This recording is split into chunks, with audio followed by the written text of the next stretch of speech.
नमस्कार दोस्तों, the education power channel पर आपका फिर से स्वागत है। शिक्षा विभाग से जुड़ी बहुत महत्वपूर्ण अपडेट लेके आया हूं दोस्तों। आज के वीडियो में मैं आपको बताऊंगा जो ई शिक्षा कोष के द्वारा जो टीचर्स ट्रांसफ़र का अप्लाई लिया जा रहा है, आप सही तरीके से आवेदन कैसे लिख सकते हैं और उसको आप अपलोड कैसे कर सकते हैं, लाइव मैं करके दिखाऊंगा दोस्तों। और सबसे बड़ी चीज़ है दोस्तों, ई शिक्षा कोष के थ्रू जो अप्लाई चल रहा है, आज से होम पंचायत का आइकन खोल दिया गया है, यानी अब आप ट्रांसफ़र के लिए अपने होम पंचायत पर भी अप्लाई कर सकते हैं। और एक चीज़ दोस्तों, जो एप्लीकेशन लिखा जाता है या लिखते हैं, उनको किसी भी पदाधिकारी से अग्रसरित कराने की आवश्यकता नहीं है। सिंपल सा आपको साइन करके ही आपको लोड कर देना है। पूरी जानकारी दूंगा दोस्तों। उससे पहले एक रिक्वेस्ट है, जो लोग मेरे चैनल को सब्सक्राइब नहीं किए हैं कृपया सब्सक्राइब कर लें और बेल आइकन को जरूर दबा दें, और वीडियो अगर अच्छी लगे तो लाइक और शेयर जरूर कर दें। तो चलिए शुरू करते हैं आज का वीडियो।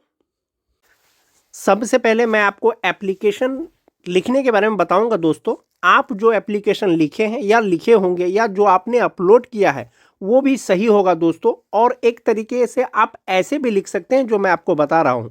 और अप्लाई आपको सावधानी पूर्वक करना है। यदि अप्लाई करने के दौरान किसी तरह का कोई गलती हो जाता है तो आप उसको ओटीपी के माध्यम से फिर से मॉडिफाई भी कर सकते हैं। तो चलिए देखते हैं एप्लीकेशन को कैसे लिख सकते हैं। सेवा में श्रीमान जिला शिक्षा पदाधिकारी महोदय, यानी जिस जिला में आपकी पोस्टिंग है, जहां पर आप पदस्थापित हैं, वहां के जिला शिक्षा पदाधिकारी को आपको जो है आवेदन लिखना है। विषय ऐच्छिक स्थान से वर्तमान पदस्थापन की दूरी के आधार पर स्थानांतरण के संबंध में। विषय है, आप ऐसे भी दे सकते हैं कि दूरी के आधार पर ट्रांसफ़र के संबंध में, स्थानांतरण के संबंध में, ऐसे भी दे सकते हैं। लेकिन जो मेन चीज़ है दोस्तों, ये वाला जो ये संदर्भ है, अगर आप उसका जिक्र कर देंगे तो ज़्यादा बेहतर रहेगा।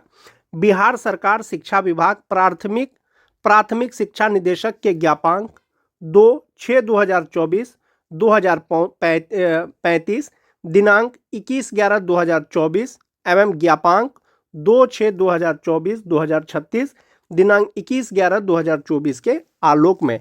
ये जो प्रासंगिक पत्र है दोस्तों, संदर्भ अगर आप इसे दे देते हैं तो ज़्यादा बेहतर रहेगा। या बहुत लोग जो है बिना प्रसंग का या बिना संदर्भ का भी एप्लीकेशन लिख करके अपलोड किए हैं, वो भी सही है दोस्तों। और एक चीज़ ये है कि अगर उसको आप क्लियर कर देते हैं तो ज़्यादा बेहतर रहेगा।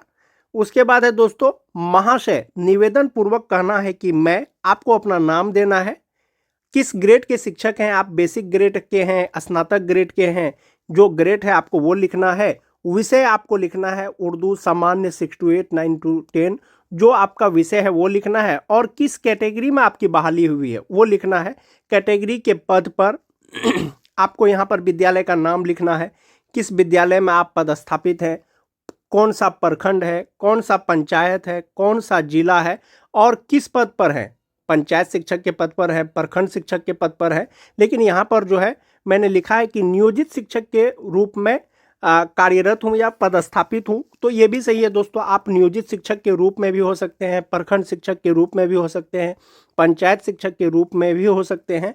तो आप ट्रांसफ़र के लिए अप्लाई के लिए जो एप्लीकेशन लिखेंगे कुछ भी लिख सकते हैं। लेकिन जो विद्यालय अध्यापक होंगे यानी बीपीएससी टीचर होंगे, तो उनको विद्यालय अध्यापक के पद पर, विद्यालय अध्यापिका के पद पर या सहायक शिक्षक के पद पर ऐसा लिखा जा सकता है। उसके बाद आपको अपना अस्थाई पता देना है कि मैं फला जगह से जो है बिलोंग करता हूं, या मैं निवेदन पूर्वक कहना चाहता हूं कि मेरा अस्थाई पता से वर्तमान पदस्थापन विद्यालय की दूरी लगभग 435 किलोमीटर है। यदि आपका जो वर्तमान पदस्थापित विद्यालय है वहां से आपके घर की दूरी अगर 15 किलोमीटर भी है, 10 किलोमीटर भी है, और आप ट्रांसफ़र कराना चाहते हैं, तो आप एप्लीकेशन उसी आधार पर लिख सकते हैं। जैसे मेरा विद्यालय या किसी शिक्षक का विद्यालय 435 किलोमीटर दूर है, तो उन्होंने 435 किलोमीटर दूर लिखा है अपने घर से।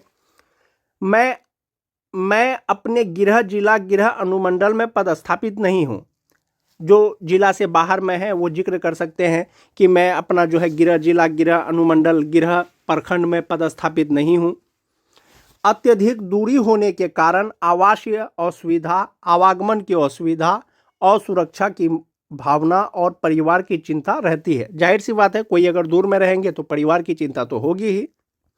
एप्लीकेशन में आप उस चीज का भी जिक्र कर सकते हैं, क्योंकि आपका एप्लीकेशन वेरीफाई होगा, जिला स्तर के पदाधिकारी आपके एप्लीकेशन को पढ़ेंगे, तो एप्लीकेशन पढ़ने के साथ ही उनको लगे कि नहीं नहीं इनका जो है ट्रांसफर कर देना चाहिए, या ये शिक्षक जो है बहुत परेशान है इस तरह से, जिसके कारण अध्ययन अध्यापन कार्य पर नकारात्मक प्रभाव पड़ता है।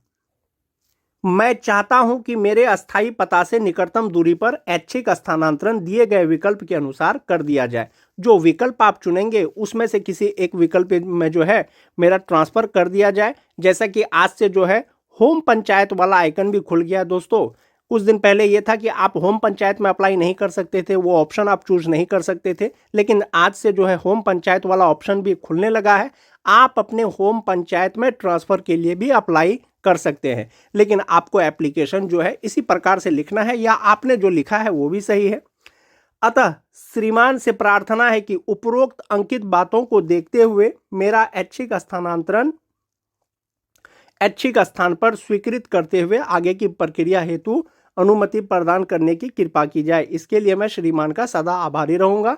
इस तरह से लिख सकते हैं। आपको यहाँ पर नीचे पर अपना नाम लिख देना है, विद्यालय का नाम लिख देना है, प्रखंड, गृह जिला, पदस्थापित जिला, और मेन चीज है दोस्तों, मेन चीज जो आपको देना है इसमें ई शिक्षा कोष का आपको आईडी डालना है। जो आपके ई शिक्षा कोष का आईडी है जिससे आप ई शिक्षा कोष पे लॉगिन करते हैं वो डालना है, और यहाँ पर जो है आपको दिनांक डाल करके आपको अपना साइन कर देना है, और 300 KB में इसको PDF बना लेना है, और अप्लाई करने के दौरान आपको जो है उसको अपलोड करना होगा। एक तो ये हो गया, दूरी के आधार पर आप ऐसे एप्लीकेशन लिख सकते हैं। एक हो जाएगा दोस्तों पति पत्नी के भी आधार पर, अगर पति के पदस्थापन के आधार पर पत्नी का ट्रांसफर कराना चाहते हैं, या पत्नी के पदस्थापन के आधार पर पति का ट्रांसफर कराना चाहते हैं, तो वो भी जो है एप्लीकेशन लिख सकते हैं। वो इस प्रकार से भी लिख सकते हैं दोस्तों, सेवा में जिला शिक्षा पदाधिकारी, जहां पर आपकी पोस्टिंग है वो जिला का नाम लिख दे देंगे। विषय है स्थानांतरण के संबंध में, किस आधार पर इन्होंने लिखा है, पत्नी के पदस्थापन के आधार पर, यानी इसको ट्रांसफर कराना है पत्नी के पदस्थापन के आधार पर। बहुत सारे टीचर ऐसे होंगे जो पति के पदस्थापन के आधार पर अपना ट्रांसफर कराना चाहते हो, तो वो चीज़ यहाँ पर ब्रैकेट में लिख देंगे। और इस एप्लीकेशन में एक चीज़ नहीं दिया गया है दोस्तों, संदर्भ, जिस संदर्भ के बारे में अभी थोड़ा देर पहले जिक्र किया था कि वो संदर्भ का ज्ञापांक, पत्रांक और दिनांक डालना है।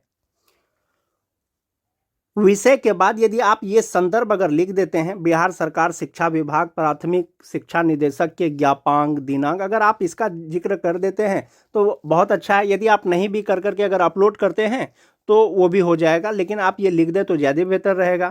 इन्होंने भी लिखा है कि निवेदन पूर्वक कहना है कि मेरा नाम ये है, मैं फलना स्कूल, मतलब स्कूल का नाम देना है, प्रखंड जिला में इतना तारीख से मैं पंचायत शिक्षक, प्रखंड शिक्षक के रूप में जो है कार्यरत हूँ। मेरा वर्तमान पता वो लिख देंगे। मेरी पत्नी का पदस्थापन जिस स्कूल में है, आप अपनी पत्नी का नाम लिख देंगे, उस स्कूल का नाम लिख देंगे।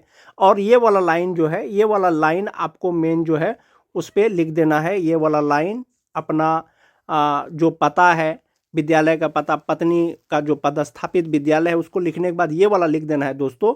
इसलिए मेरा स्थानांतरण भी पत्नी के पदस्थापित स्कूल के पास किसी स्कूल में किया जाए, जिससे हम दोनों अध्यापन कार्य के साथ साथ पारिवारिक जिम्मेवारी की भी निर्वहन कर सके। ये वाला लाइन दोस्तों अगर आप ऐड कर देते हैं तो ज़्यादा बेहतर होगा। अतः श्रीमान से प्रार्थना है कि उपरोक्त अंकित बातों को देखते हुए मेरी पत्नी के पदस्थापन के आधार पर स्थानांतरण स्वीकृत करते हुए आगे की प्रक्रिया करने की कृपा की जाए। इसके लिए मैं श्रीमान का सदा आभारी रहूंगा। इस तरह से आप कर सकते हैं। बाकी यहाँ पर आपको दोस्तों ये सब चीज़ डाल देना है, नाम डाल देना है, पदनाम, आप प्रखंड शिक्षक हो सकते हैं, पंचायत शिक्षक हो सकते हैं।